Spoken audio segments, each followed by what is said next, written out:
Hi everyone, ಎಲ್ಲರೂ ಹೇಗಿದ್ದೀರಾ? I hope ಎಲ್ಲರೂ ಚೆನ್ನಾಗಿದ್ದೀರಾ. Welcome back to my channel. ಇವತ್ತಿನ ವ್ಲಾಗು ನಾನು ಮಧ್ಯಾಹ್ನ ಸ್ಟಾರ್ಟ್ ಮಾಡ್ತಾ ಇದ್ದೀನಿ.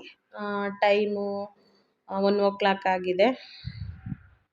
ನೋಡಿ ಎಷ್ಟು ಬಿಸಿಲಿದೆ ಅಂತ ಹೊರಗಡೆ. ನಮ್ಮ ಶಿರಾದಲ್ಲಂತೂ ಬಿಸಿಲು ಅಂದರೆ ಅದು ಹಬೆ ತಡೆಯೋದಕ್ಕೆ ಆಗಲ್ಲ, ಅಷ್ಟು ಬಿಸಿಲಿರುತ್ತೆ. 10 ಗಂಟೆಯಿಂದನೇ ಸ್ಟಾರ್ಟು ಜಾಸ್ತಿ ಬಿಸಿಲು. ಬೆಳಗ್ಗೆ ಲೈಟಾಗಿರುತ್ತೆ, 10 ಗಂಟೆಯಿಂದ ಸಖತ್ತು ಬಿಸಿಲಿರುತ್ತೆ. ಹೊರಗೆ ಹೋಗೋದಕ್ಕೂ ಮನಸ್ಸು ಬರಲ್ಲ, ಆ ಥರ ಬಿಸಿಲಿರುತ್ತೆ. ಸೈಡಲ್ಲೆಲ್ಲ ಬಟ್ಟೆಗಳು ಒಣಗಾಕಿದ್ದೀನಿ. ವಾಷಿಂಗ್ ಮಿಷಿನಲ್ಲಿ ಆಲ್ಮೋಸ್ಟ್ ಎಲ್ಲ ಡ್ರೈ ಆಗಿರುತ್ತೆ. ಒಂದು 10 ನಿಮಿಷ ಸಾಕು ಹೊರಗಡೆ ಒಣಗಾಕೋದು. ಈ ಬಿಸಿಲಿಗಂತೂ ಇನ್ನೂ ಬೇಗನೆ ಒಣಗುತ್ತೆ, ಅಷ್ಟು ಬಿಸಿಲಿದೆ. ನಾನಿಲ್ಲಿ ಮಜ್ಜಿಗೆ ಮೆಣಸಿನ್ಕಾಯಿ ಮಾಡಿದ್ದೆ, ಒಣಗಕ್ಕೆ ಇಟ್ಟಿದ್ದೆ. ಒಂದಿನ ಸಾಕು, ಚೆನ್ನಾಗಿ ಒಣಗಿಬಿಡುತ್ತೆ ಈ ಬಿಸಿಲಿಗೆ. ನೋಡಿ ಎಷ್ಟು ಒಣಗಿದೆ, ಒಂದೇ ದಿನಕ್ಕೆ ಎಷ್ಟು ಬೇಗ ಒಣಗಿದೆ ಅಂತ, ಗರಿ ಗರಿ ಅನ್ನಂಗೆ ಒಣಗಿದೆ. ಅದಕ್ಕೆ ಸಾಕು ಎತ್ತಿಡೋಣ ಅಂತ ತೊಗೊಂಬಂದು ಒಳಗಿಟ್ಟೆ. ಯಾರೋ ನಾನು ಕೂಗ್ತಾ ಇದ್ದಾರೆ, ಯಾರು ಅಂತ ತೋರಿಸ್ತೀನಿ ಬನ್ನಿ. ಏನೋ ಏನ್ ಬೇಕು? ಏನ್ ಬೇಕು? ಏನ್ ಬೇಕು?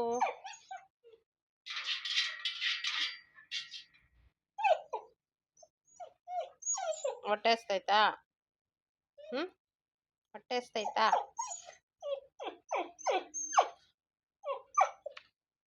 ಊಟ ಬೇಕಾ?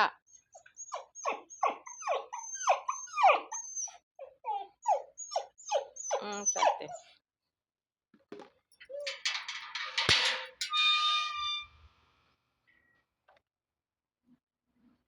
ಏನು? ಬಾ.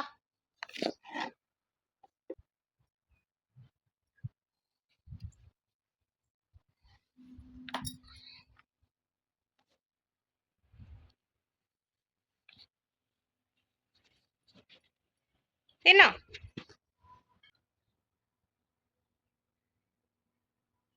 ನೋಡಿ, ಇವರೇ ನನ್ನನ್ನು ಕರೆದಿದ್ದು. ಹೊರಗೆಲ್ಲ ಎಷ್ಟು ಬೇಕೋ ಅಷ್ಟು ಓಡಾಡ್ಕೊಂಡು ಆಟ ಆಡ್ಕೊಂಡು ಬರ್ತಾರೆ. ಬಂದುಬಿಟ್ಟು ಇಲ್ಲಿ ಹೋಗ್ತಾ ಗೇಟ್ ಕೆರಿತಾ ಇರ್ತಾರೆ, ಗೇಟ್ ತೆಗಿಲಿ ಅಂದ್ಬಿಟ್ಟು. ತೆಗಿಯೋ ತನಕ ಬಿಡಲ್ಲ, ಇದೇ ರೀತಿ ಹೋಗ್ತಾನೆ ಇರ್ತಾನೆ, ಕುಯ್ ಕುಯ್ ಅಂತಾನೆ ಇರುತ್ತೆ. ತೆಗೆದ್ಮೇಲೆ ಸೀದಾ ಬಂದ್ಬಿಟ್ಟು ಒಳಗಡೆ ನೆರಳೆಲ್ಲಿರುತ್ತೋ ಅಲ್ಲಿ ಬಂದು ಉಳ್ಕೊಳುತ್ತೆ. ಹೊಟ್ಟೆ ಹಸ್ತಿದೆ, ಊಟ ಇಟ್ಟರೆ ಊಟ ಮಾಡಿಬಿಟ್ಟು ಇಲ್ಲೇ ಉಲ್ಡಾಡ್ತಿರ್ತಾನೆ. ಇದನ್ನ ನಾವು ಸಣ್ಣ ಮರಿಯಿಂದ ತಂದು ಸಾಕಿದ್ವಿ. ತುಂಬ ಕ್ಯೂಟಾಗಿತ್ತು. ಆಮೇಲೆ ಇದು ಸ್ವಲ್ಪ ದೊಡ್ಡದಾಗ್ತಾ ಆಗ್ತಾ ಹೊರಗಡೆ ಜಾಸ್ತಿ ರೂಢಿ ಆಗಿಬಿಡ್ತು, ಒಳಗಡೆ ಇರ್ತಿರ್ಲಿಲ್ಲ. ಅದಕ್ಕೋಸ್ಕರ ಹೊರಗಡೆನೇ ಬಿಟ್ವಿ. ಟೈಮಿಗೆ ಕರೆಕ್ಟಾಗಿ ಊಟ ತಿಂಡಿ ಮಾತ್ರ ಹಾಕ್ತೀವಿ. ಇದಕ್ಕೆ ಬೇಕಾದಾಗ ಒಳಗೆ ಬರ್ತಾನೆ, ಮತ್ತು ಹೊರಗೆ ಹೋಗ್ತಾನೆ. ನಾಯಿಗಳಿಗೆ ಮನುಷ್ಯರಿಗಿಂತ ನಿಯತ್ತು ಜಾಸ್ತಿ ಅಂತಲೇ ಹೇಳ್ಬೋದು. ಯಾಕೆ ಅಂದರೆ ಯಾವುದೇ ನಾಯಿ ನಿಮ್ಮ ಮನೆ ಹತ್ರ ಹೊಟ್ಟೆ ಹಸುವಿನಿಂದ ಬಂದರೆ ಒಂದು ಸರಿ ಊಟ ಹಾಕಿ ನೋಡಿ, ಅದು ನಿಮ್ಮ ಮನೆ ಬಿಟ್ಟೇ ಹೋಗಲ್ಲ, ಅಷ್ಟು ನಿಯತ್ತು ಅದಕ್ಕೆ. ಓಕೆ ಫ್ರೆಂಡ್ಸ್, ನಾನಿಲ್ಲಿ ಇವತ್ತು ಎಲೆಕೋಸಿನ ಮಸ್ಕಾಯಿ ಸಾಂಬಾರು ಮಾಡ್ತಾಯಿದ್ದೀನಿ. ಅದನ್ನು ನಾನು ನಿಮ್ಮ ಜೊತೆ ಶೇರ್ ಮಾಡ್ಕೊತೀನಿ. ಹೋಪ್ ಯಾರು ಎಲೆಕೋಸು ಮಸ್ಕಾಯಿ ಆಲ್ಮೋಸ್ಟ್ ಯಾರು ಮಾಡಿರಲ್ಲ ಅಂತ ಅಂದ್ಕೊಂಡಿದ್ದೀನಿ. ಮಾಡಿದರೆ ಈ ರೀತಿ ಮಾಡಿದಾರೋ ಇಲ್ವೋ ನನಗೆ ಗೊತ್ತಿಲ್ಲ. ಅದು ನಾನು ಮಾಡೋದು ಒಟ್ಟು ನಿಮಗೆ ಶೇರ್ ಮಾಡ್ತೀನಿ. ಇಷ್ಟ ಆದರೆ ನೀವು ಟ್ರೈ ಮಾಡಿ.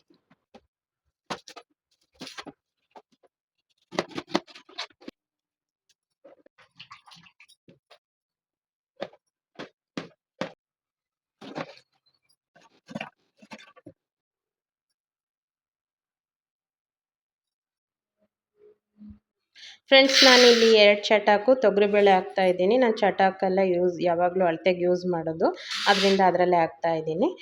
ಮತ್ತು ಅರ್ಧ ಚಟಾಕು ಹೆಸ್ರುಬೇಳೆ ತೊಗೊಂಡಿದ್ದೀನಿ. ಹಸಿಮೆಣ್ಸಿಕಾಯಿ ಖಾರಕ್ಕೆ ತಕ್ಕಷ್ಟು ಅರ್ಧ ಹಚ್ಕೊಂಡಿದ್ದೀನಿ, ಅರ್ಧ ಹಂಗೆ ಹಾಕಿದ್ದೀನಿ. ನಾನಿಲ್ಲಿ ಖಾರದ ಪುಡಿ ಯೂಸ್ ಮಾಡ್ತಾ ಇಲ್ಲ, ಹಸಿಮೆಣ್ಸಿಕಾಯಿ ಅಷ್ಟೇ ಯೂಸ್ ಮಾಡಿರೋದು.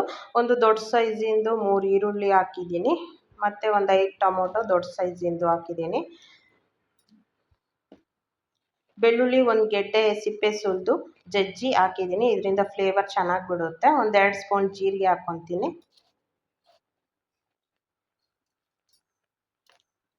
1 ಸ್ಪೂನ್ ಅರಿಶಿಣ,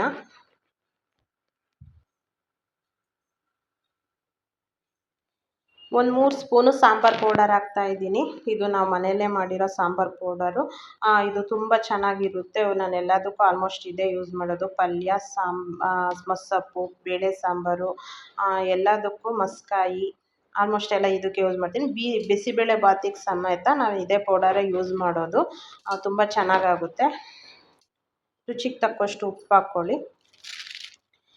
ಇಲ್ಲಿ ಎಲೆಕೋಸು ಒಂದು ಚಿಕ್ಕ ಸೈಜಿಂದ ಎಲೆಕೋಸು ತೊಗೊಂಡು ಸ್ವಲ್ಪ ದೊಡ್ಡದಾಗಿ ಹೆಚ್ಕೊಂಡಿದ್ದೀನಿ. ಮತ್ತು ಮಸಿಬೇಕಾದ್ರೆ ಫುಲ್ ನುಣ್ಣಗಾಗ್ಬಿಡುತ್ತೆ. ಅದಕ್ಕೆ ಸ್ವಲ್ಪ ದೊಡ್ಡದಾಗಿ ಹೆಚ್ಕೊಳ್ಳಿ.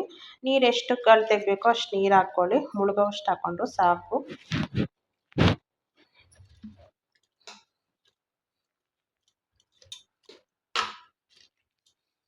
ಈಗ ಲಿಡ್ ಕ್ಲೋಸ್ ಮಾಡಿ 1-2 ವಿಷಲ್ ಕೂಗಿಸ್ಕೊತೀನಿ.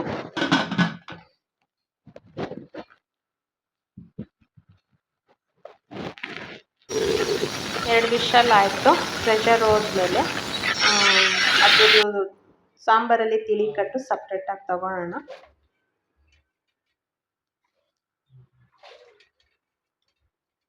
ತಿಳಿಕಟ್ಟೆಲ್ಲ ಒಂದು ಪಾತ್ರೆಗೆ ತೊಗೊಂಡಾದ್ಮೇಲೆ ಒಂದು ಮಸಿಯೋ ಕೋಲಲ್ಲಿ ಲೈಟಾಗಿ ಎಲ್ಲ ಮಸಿಬೇಕು. ತೀರಾ ನುಣ್ಣಗೆ ಮಸಿಬೇಡ್ರಿ. ಸ್ವಲ್ಪ ಸ್ವಲ್ಪ ಎಲೆಕೋಸು ಸಿಗೋ ಥರ ಇದ್ದರೆ ತುಂಬ ಚೆನ್ನಾಗಿರುತ್ತೆ ಟೇಸ್ಟು ತಿನ್ನೋದಕ್ಕೆ.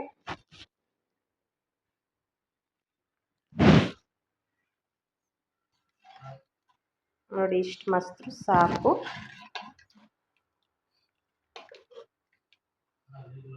ತಿಳಿಕಟ್ಟು ನಿಮ್ಗೆ ಎಷ್ಟು ಗಟ್ಟಿ ಬೇಕೋ ಅಷ್ಟು ಹಾಕ್ಕೊಂಡು ಮಿಕ್ಸ್ ಮಾಡ್ಕೊಳ್ಳಿ. ಒಗ್ಗರಣೆಗೆ ಸ್ವಲ್ಪ ಎಣ್ಣೆ ಹಾಕ್ಕೊಂಡು ಎಣ್ಣೆ ಕಾದ್ಮೇಲೆ ಸಾಸಿವೆ 1 ಸ್ಪೂನ್ ಹಾಕ್ಕೊಳ್ಳೋಣ.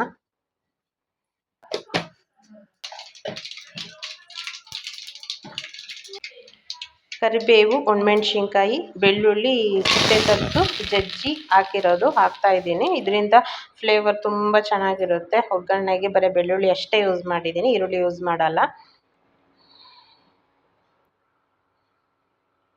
ಒಗ್ಗರಣೆ ಹಾಕಿದ್ಮೇಲೆ ಎಲ್ಲ ಅದನ್ನು ಮಸ್ತಿರೋದನ್ನೆಲ್ಲ ಬಗ್ಗಿಸಿ ಒಂದ್ಸಲ ನೀಟಾಗಿ ತಿರುವ್ಕೊಂಡು ಲಾಸ್ಟಿಗೆ ಕೊತ್ತಂಬರಿ ಸೊಪ್ಪು ಹಾಕಿದ್ರೆ ಸಾಂಬಾರು ರೆಡಿ ಆಗುತ್ತೆ. ಫ್ರೆಂಡ್ಸ್, ಈ ಸಾಂಬಾರು ಒಂದ್ಸಲ ಟ್ರೈ ಮಾಡಿ ನೋಡಿ, ನಿಮಗೆ ಖಂಡಿತ ಇಷ್ಟ ಆಗುತ್ತೆ. ತುಂಬ ಟೇಸ್ಟಿಯಾಗೂ ಇರುತ್ತೆ. ಇದನ್ನು ಸ್ವಲ್ಪ ಗಟ್ಟಿಗೆ ಮಾಡಿಕೊಂಡ್ರೆ ಚಪಾತಿ, ರೊಟ್ಟಿ, ಮಿಕ್ಸ್ ದೋಸೆ ಇಂಥವಕ್ಕೆಲ್ಲ ತುಂಬ ಚೆನ್ನಾಗಿ ಸೆಟ್ ಆಗುತ್ತೆ. ಮತ್ತು ಬಿಸಿ ಮುದ್ದೆ ಮಾಡ್ಕೊಂಡು ತಿಂದರೂ ತುಂಬ ಚೆನ್ನಾಗಿರುತ್ತೆ. ಒಂದ್ಸಲ ಟ್ರೈ ಮಾಡಿ ನೋಡಿ. ಫ್ರೆಂಡ್ಸ್, ಈ ಲಾಗ್ನ ನಾನು ಸಂಜೆ 7 ಗಂಟೆಗೆ ಕಂಟಿನ್ಯೂ ಮಾಡ್ತಾಯಿದ್ದೀನಿ. ಇವತ್ತು ಚಿರುಮುರಿ ಮಾಡೋಣ ಅಂತ ನನ್ನ ಮಕ್ಕಳು ಒಂದೇ ಸಮ ಬಿಡಿಸ್ತಾಯಿದ್ರು. ಅದಕ್ಕೋಸ್ಕರ ಚಿರುಮುರಿ ಮಾಡೋಣ ಅಂತ ರೆಡಿ ಮಾಡ್ಕೊಂಡಿದ್ದೀನಿ. ಇಲ್ಲಿ ನಾನು ಸಣ್ಣದಾಗಿ ಹೆಚ್ಚಿರೋ ಈರುಳ್ಳಿ ಹಾಕ್ಕೊತಾ ಇದ್ದೀನಿ. ಮತ್ತು ಸಣ್ಣದಾಗಿ ಹಚ್ಚಿರೋ ಹಸಿಮೆಣ್ಸಿನ್ಕಾಯಿ ಹಾಕಿದ್ದೀನಿ. ಸ್ವಲ್ಪ ಕ್ಯಾರೆಟ್ ತುರಿ, ಕೊತ್ತಂಬರಿ ಸೊಪ್ಪು, ಖಾರ, ಸಣ್ಣಕ್ಕೆ ಹಚ್ಚಿರೋ ಅಂಥ ಟೊಮೊಟೊ,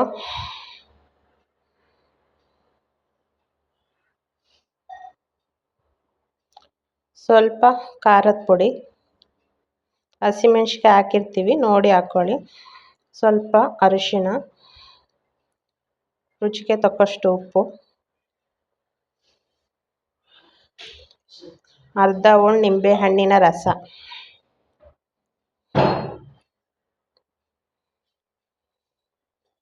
ಹಾಕಿ ಸ್ವಲ್ಪ ಮಿಕ್ಸ್ ಮಾಡಿ ಇದಕ್ಕೆ ಸ್ವಲ್ಪ ಆಯಿಲ್ ಆ್ಯಡ್ ಮಾಡ್ಕೊತಾ ಇದ್ದೀನಿ. ಎಲ್ಲ ಚೆನ್ನಾಗಿ ಮಿಕ್ಸ್ ಮಾಡಿ ಈಗ ಮಂಡಕ್ಕಿ ಆ್ಯಡ್ ಮಾಡಿ ಎಲ್ಲ ಚೆನ್ನಾಗಿ ಮಿಕ್ಸ್ ಮಾಡ್ಕೊತೀನಿ.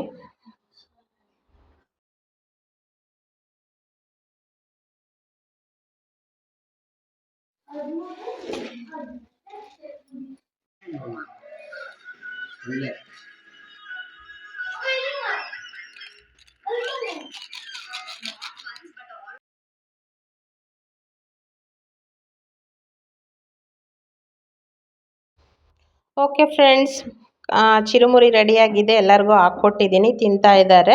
ಫ್ರೆಂಡ್ಸ್, ಯಾರೆಲ್ಲ ಈ ವಿಡಿಯೋ ಫಸ್ಟ್ ಟೈಮ್ ನೋಡ್ತಾ ಇದ್ದೀರಾ ಪ್ಲೀಸ್ ಸಬ್ಸ್ಕ್ರೈಬ್ ಮಾಡ್ಕೊಳ್ಳಿ. ಮತ್ತು ಈ ವಿಡಿಯೋ ಇಷ್ಟ ಆದರೆ ಒಂದು ಲೈಕ್ ಮಾಡಿ. ಈ ವಿಡಿಯೋ ಇಲ್ಲೇ ಎಂಡ್ ಮಾಡ್ತಾ ಇದ್ದೀನಿ ಫ್ರೆಂಡ್ಸ್. ಮತ್ತೆ ನಾನು ನಿಮಗೆ ಸಿಗ್ತೀನಿ ನೆಕ್ಸ್ಟ್ ವಿಡಿಯೋದಲ್ಲಿ. ಅಲ್ಲಿವರೆಗೂ ಬಾಯ್ ಫ್ರೆಂಡ್ಸ್. ಟಾಟಾ, ಬಾಯ್ ಬಾಯ್.